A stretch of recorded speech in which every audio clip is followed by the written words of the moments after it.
സംസ്ഥാനത്ത് അടുത്ത 5 ദിവസം അതിശക്തമായ മഴയ്ക്ക് സാധ്യത. തെക്കൻ തെലങ്കാനയ്ക്ക് മുകളിൽ ചക്രവാത ചുഴി നിലനിൽക്കുകയാണ്. മലപ്പുറം, കോഴിക്കോട്, വയനാട് ജില്ലകളിൽ ഓറഞ്ച് അലർട്ട് പ്രഖ്യാപിച്ചു. തിരുവനന്തപുരം, കൊല്ലം ഒഴികെയുള്ള ജില്ലകളിൽ യെല്ലോ മുന്നറിയിപ്പാണ്. സ്വാന്തന സാജു തിരുവനന്തപുരത്ത് നിന്ന് വിവരങ്ങൾ നൽകാനായി ചേരുന്നുണ്ട്. സ്വാന്തന, കഴിഞ്ഞ കുറച്ച് ദിവസങ്ങളിൽ മഴയ്ക്ക് ചെറിയൊരു ശമനമുണ്ടായിരുന്നു. വീണ്ടും ശക്തി പ്രാപിക്കുകയാണോ? അമൃത, ഒരു ഇടവേളയ്ക്ക് ശേഷം സംസ്ഥാനത്ത് മഴ ശക്തി പ്രാപിക്കുകയാണ് എന്ന് തന്നെയാണ് ഏറ്റവും പുതിയ അലേർട്ടുകൾ പ്രകാരം നമുക്ക് മനസ്സിലാകുന്നത്. അതുമാത്രവുമല്ല, വരുന്ന 5 ദിവസത്തേക്ക് കൂടി സംസ്ഥാനത്ത് അതിശക്തമായ മഴയ്ക്കുള്ള സാധ്യതയുണ്ട് എന്നുമാണ് ഇപ്പോൾ കാലാവസ്ഥാ വകുപ്പിന്റെ മുന്നറിയിപ്പിൽ നിന്ന് നമുക്ക് മനസ്സിലാകുന്നത്.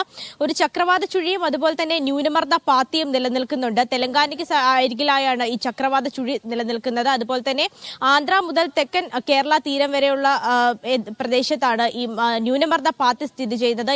ഇതിന്റെ രണ്ടിന്റെയും സ്വാധീന ഫലമായിട്ടാണ് സംസ്ഥാനത്ത് വരുന്ന 5 ദിവസം കൂടി മഴ ഉണ്ടാകുമെന്ന് ഇപ്പോൾ കാലാവസ്ഥാ വകുപ്പ് അറിയിച്ചിരിക്കുന്നത്. ഇന്നും ഇപ്പോൾ 2 ജില്ല ഒഴിച്ചു ബാക്കി എല്ലാ 12 ജില്ലകളിലും മുന്നറിയിപ്പുകൾ നൽകിയിട്ടുണ്ട്. മലപ്പുറം, വയനാട്, കോഴിക്കോട് ജില്ലകളിലാണ് ഓറഞ്ച് മുന്നറിയിപ്പ് നൽകിയിരിക്കുന്നത്. ഈ ജില്ലകളിൽ വരും മണിക്കൂറിൽ അതിശക്തമായ മഴയ്ക്കുള്ള സാധ്യതയുണ്ട് എന്നാണ് കാലാവസ്ഥാ വകുപ്പ് പറഞ്ഞിരിക്കുന്നത്. അതുപോലെ തന്നെ തിരുവനന്തപുരം, കൊല്ലം ഒഴിച്ചുള്ള ബാക്കി എല്ലാ ജില്ലകളിലും യെല്ലോ മുന്നറിയിപ്പും നൽകിയിട്ടുണ്ട്. ഈ ജില്ലകളിലൊക്കെ തന്നെയും ഒറ്റപ്പെട്ട ശക്തമായ മഴയ്ക്കും സാധ്യതയുണ്ട് എന്നാണ് ഇപ്പോൾ പ്രവചിച്ചിരിക്കുന്നത്.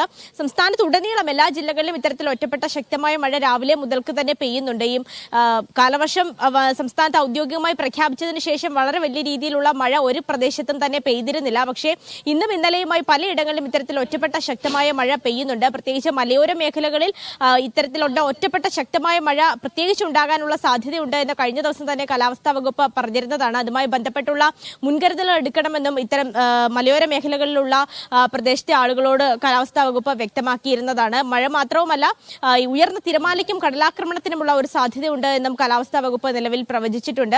അത് മാത്രമല്ല, കള്ളക്കടൽ പ്രതിഭാസം ഉണ്ടാകാനുള്ള ഒരു സാധ്യതയുമുണ്ട്. നാളെ രാത്രി 8 മണി വരെയാണ് ഇത്തരത്തിൽ ഉയർന്ന തിരമാലയ്ക്കും കടലാക്രമണത്തിനും ഒക്കെ സാധ്യതയുള്ളത്. കേരള തീരത്ത് എല്ലായിടത്തും, തിരുവനന്തപുരം മുതൽ കാസർഗോഡ് വരെയുള്ള എല്ലാ തീരത്തും ഇതിന് സാധ്യതയുണ്ട്. അപ്പോൾ അതുമായി ബന്ധപ്പെട്ട് ഈ കടൽ തീരത്ത് താമസിക്കുന്ന ആളുകൾ ജാഗ്രത പുലർത്തണം.